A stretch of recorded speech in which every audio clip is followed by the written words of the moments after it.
my name is Lizzie, and I'm an intern with the Middle West Tennessee Clean Fuels Coalition. Hi, and I am Shauna Vasquez. I'm also with the Middle West Tennessee Clean Fuels Coalition, and I work for the Tennessee Department of Environment and Conservation.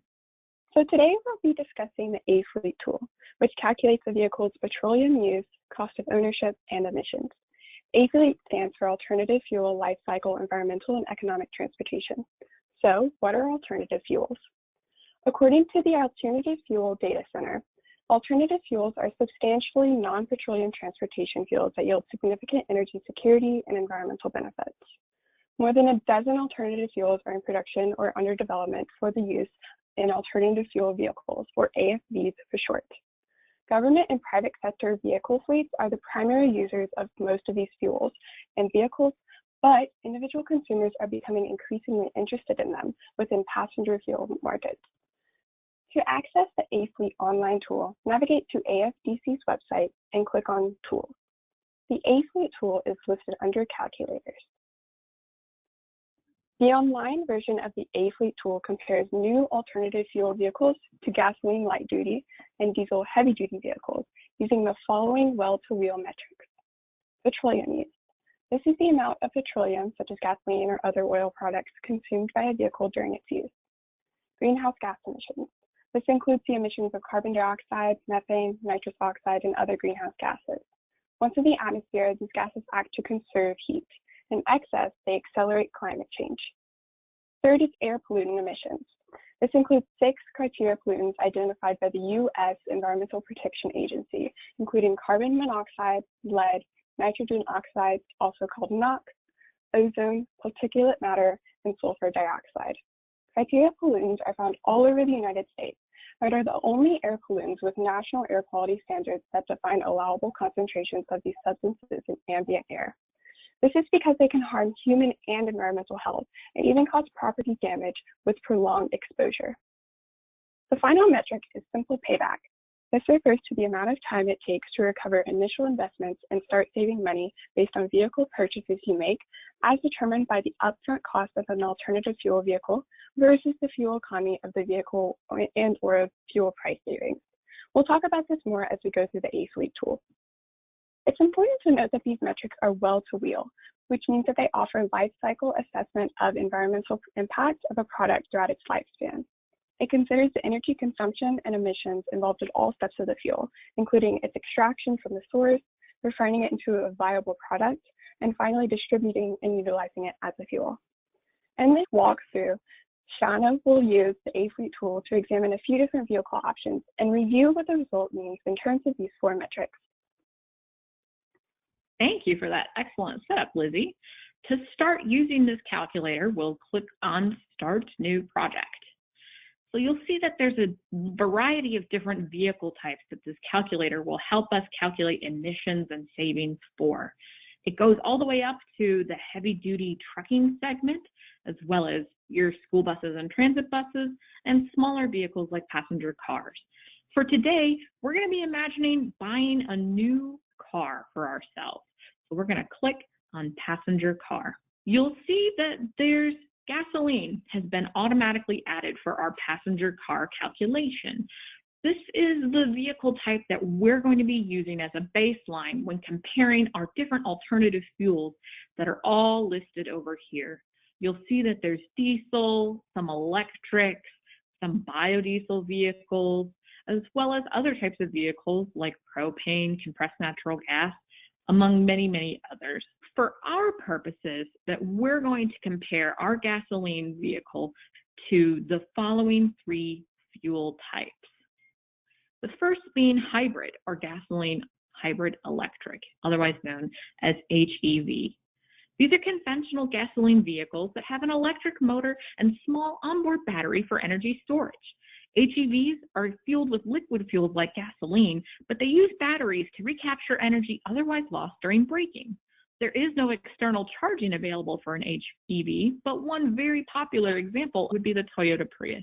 We're also going to add electric vehicle, all electric or EV on the side here. Although there are different types of electric vehicles that use both gasoline hybrid and battery electric technologies, that would include these ones here, gasoline plug-in hybrid electric, and gasoline extended range electric, EV is referring only to vehicles that are powered solely by a battery and an electric motor. One popular example of an all-electric vehicle is the Nissan Leaf, which is actually made and assembled in Smyrna, Tennessee. Finally, we're going to compare our gasoline vehicle to one fueled with E85 or ethanol. Ethanol is a biofuel typically made from plant materials such as corn. Ethanol is often blended into gasoline to form different types of ethanol blends, the most common alternative fuel among them being E85, which is comprised approximately of 85% ethanol to 15% gasoline. E85 can be used in flex fuel vehicles, which are designed to operate on both gasoline as well as ethanol blends up to 85% E85. Except for a few engine and fuel system modifications, flex fuel vehicles are identical to gasoline-only models. Oftentimes, they can be identified by their yellow gas caps. So now that we have our fuel selected, you'll see that the calculator automatically provided us with some default information. This information includes fuel economy, purchase price, and a variety of other numbers that are captured within our vehicle options and fuel prices tab. Users can choose to change these values based on the specific vehicle they are comparing, or they can use the defaults that are provided here for them to achieve industry standard savings and emissions estimates. Like I said earlier, we can click on this vehicle options button and see that we have a variety of choices for us when it comes to our anticipated annual mileage of the vehicle, the state in which we intend those vehicles to most often operate. We can talk about different feedstocks for ethanol. We're going to use corn for our examples, but just know that ethanol can be made from a variety of different feedstocks. And we can also talk about source of electricity, which, because we've selected Tennessee, is automatically coming up with SERC Reliability Corporation.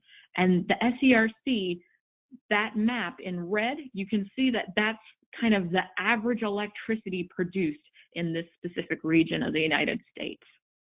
Finally, if we scroll down, we can see that we can change our petroleum use GHGs and air pollutant options. We're going to use the standard here today for well-to-wheels petroleum use and GHGs, as well as vehicle operation air pollutants.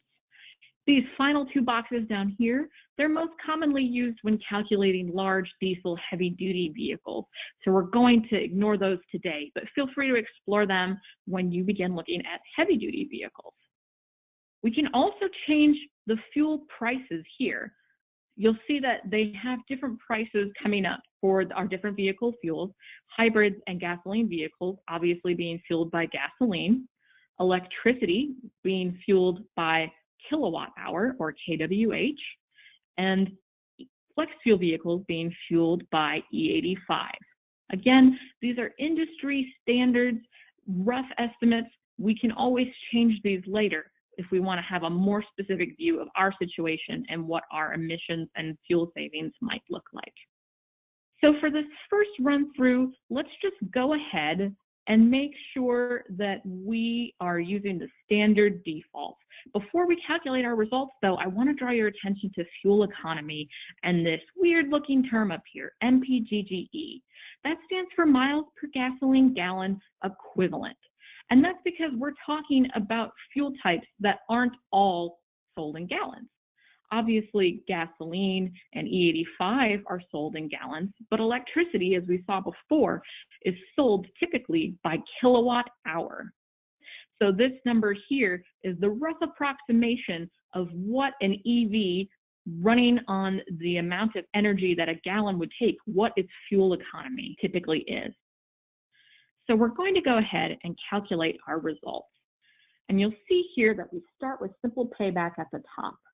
You'll see that E85 automatically has a register of no payback. And that's because if we look at our previous example, we see that E85 vehicles and gasoline vehicles are assumed to cost roughly the same, meaning there won't be any simple payback because you won't be spending any extra money up front.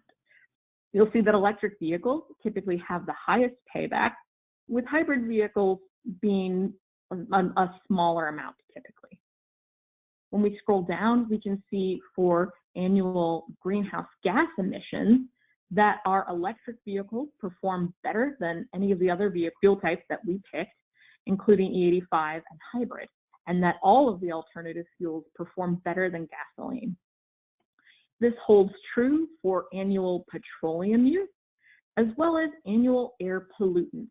And I know it's kind of very close here, but you can tell that electric vehicles, hybrid vehicles, and E85 flex fuel vehicles all do perform better with these criteria pollutants than do gasoline vehicles, with electric vehicles in particular seeing a very, very high rate of these annual air pollutants reduced. So if we're happy with our results, we can always click this button at the bottom saying Save and Export. And I'm going to name our project today Project 1. When I click Export, it's going to automatically create me an Excel file, which when I click it open, is going to show the different fuels that we compared today. The fuel price information that we had used, like I said, we had used our default settings, as well as in the vehicle options, we had used our default settings.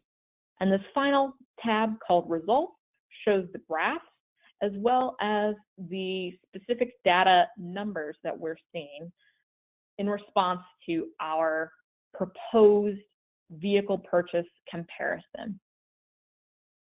So what if we feel like we know specifically what type of vehicle we are interested in purchasing? So say we are interested in purchasing a 2020 Nissan Leaf. I would recommend that we go to www.fueleconomy.gov, which includes fuel economy, sale price, and other information for all vehicles sold in the United States. It's updated on an annual basis, and we can see the specific model information for any vehicle that we want to compare. So for us, we see that the 2020 Nissan Leaf has an MSRP starting at $31,600, and that it has a fuel economy rating of 111 combined city highway.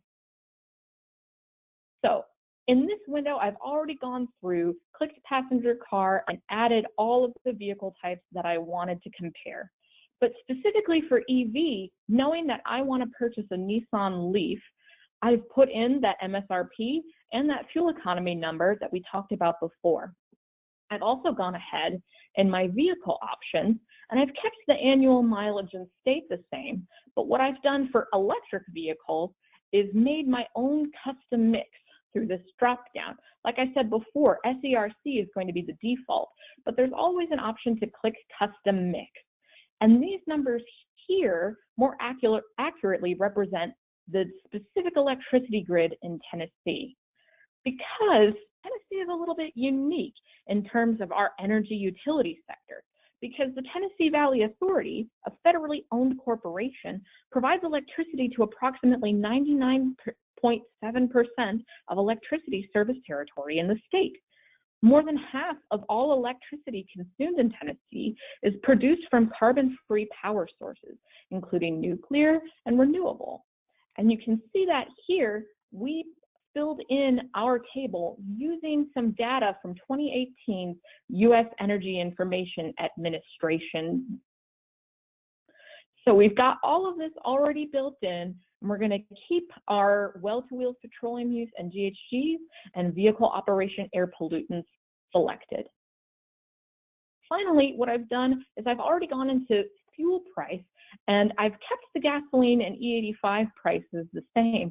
But again, because I know I want a Nissan Leaf, I've updated the fuel unit price to be 9.8 cents per kilowatt hour, because say I live in Nashville, I can go to my utility provider, which is the Nashville Electric Service. I can look up residential rates, and I can see that the current rate for summer is 9.8 cents. And I'm going to go ahead and I'm going to calculate results. So you'll see automatically nothing is changing for E85 or hybrid, because I haven't changed any of the pricing information, the fuel economy information, or any other vehicle data components that might affect our simple payback chart. Electric vehicles still remain to have the highest simple payback of the vehicle fuel types that we compared today, but you'll notice that its payback is much shorter than what it was previously. If we go down to GHG emissions and petroleum use, we'll see that electric vehicles, already kind of the front runner of these, has significantly decreased. While again, all of the others have stayed the same because we haven't adjusted any of their data criteria in the calculator. And finally, we go down to air pollutants.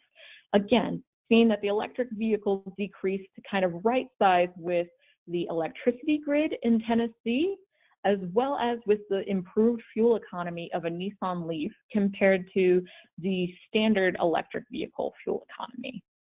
Now, I would definitely urge you guys to experiment with these different data points. Just know that today we used electric vehicles as an example, but there's always a way when we know more about the vehicle that will help us get better results with our calculator. Thanks for that run through, Shauna. So why is all this information important? Well, transportation is the #1 energy consuming in-use sector in Tennessee. It represents 29.4% of Tennessee's total energy consumption, and that's just in 2017.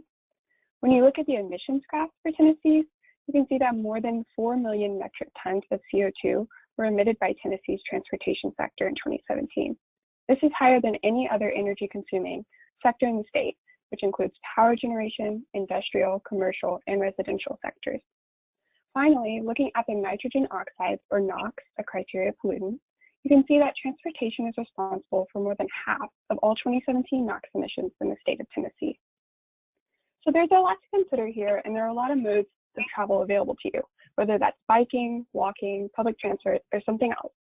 If you do choose to purchase a vehicle in the future, try to use these tools to see what vehicle works best for you, while still lowering transportation emissions and energy consumption. You can learn more about Tennessee's energy landscape by visiting www.tn.gov/environment/energy and learn more about Tennessee's alternative fuel landscape at www.tncleanfuels.org.